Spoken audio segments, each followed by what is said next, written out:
ઉમેદવારો છે અને વનરક્ષકના ઉમેદવારોમાં જે તે બે બાબતો છે, બે બાબતોનું પહેલાં તો હું ખંડન કરી દઉં કે સોશિયલ મીડિયા ઉપર આજ સવારે મને એક મિત્રએ મેસેજ મોકલેલો હતો કે ભાઈ જે ફિઝિકલ ગ્રાઉન્ડ જે છે, ફિઝિકલ ગ્રાઉન્ડ ઓક્ટોબર મહિનામાં લેવાઈ શકે છે, એક પ્રકારની કોઈ માહિતી કહી શકે પોતાના સોશિયલ મીડિયા એકાઉન્ટ ઉપર પોસ્ટ કરી હશે અને પછી એ વાયરલ થઈ હશે અને કોઈ કદાચ મારા યુટ્યુબ ચેનલ ઉપર કે બીજા કોઈના યુટ્યુબ ચેનલ ઉપર કોઈ કોમેન્ટ કરી હશે અને પછી એ પણ વાયરલ થયું હશે. એટલે ઘણા બધા વિદ્યાર્થીઓએ પૂછાયું હતું શું ખરેખર ઓક્ટોબર મહિનામાં ફિઝિકલ પરીક્ષા આવી જવાની છે, એવી કોઈ વાતમાં સત્યતા છે કે કેમ. તો પહેલાં અમે જે આજે જેની સાથે વાત કરી એ પ્રકારે, અરણ્ય ભવનમાં જેની સાથે વાત કરી એ પ્રકારે, કે વાતમાં બિલકુલ તથ્યતાઓ નથી કે બિલકુલ સત્યતાઓ નથી.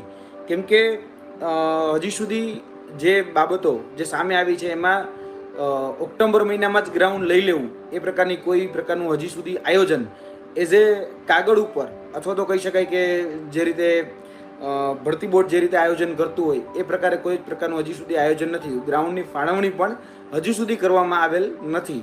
એટલે અમે વાતની પુષ્ટિ કરી લીધી છે, એટલે એ વાતનું અમે ખંડન કરીએ છીએ. અને જે લોકો હજી સીસી બાબતે પ્રશ્ન પૂછી રહ્યા છે તેને પણ કહી દઉં કે હા, સીસી બાબતે ચોક્કસપણે અપડેટ છે. જે તે જવાબદાર અધિકારીઓ છે એમના દ્વારા હવે કોઈ પણ વાંધા અરજી લેવામાં આવતી નથી અને જેટલી પણ વાંધા અરજીઓ આવી છે એમાં કામ અત્યારે ચાલુ છે. આ મહિનાના અંતમાં એ તમામ જે વાંધા અરજીઓ ઉપરનું જે કામ છે એ પૂર્ણ થઈ જશે. 2 થી 3 દિવસ પછી એક્સ્ટ્રા જોશે જે યાદી જે છે એ બનાવવા માટે, સીસીની યાદી બનાવવા માટે. જે રીતે ફોરેસ્ટની યાદી આવી એ જ રીતે સીસીની યાદી આવશે.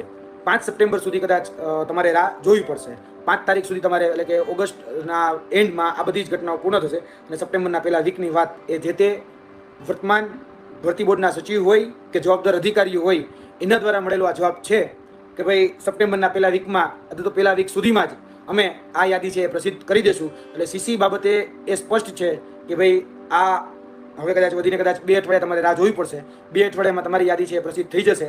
હવે કોઈ જે પણ ભૂલ ભરેલા જે વાંધા અરજીઓ જે છે એ લેવામાં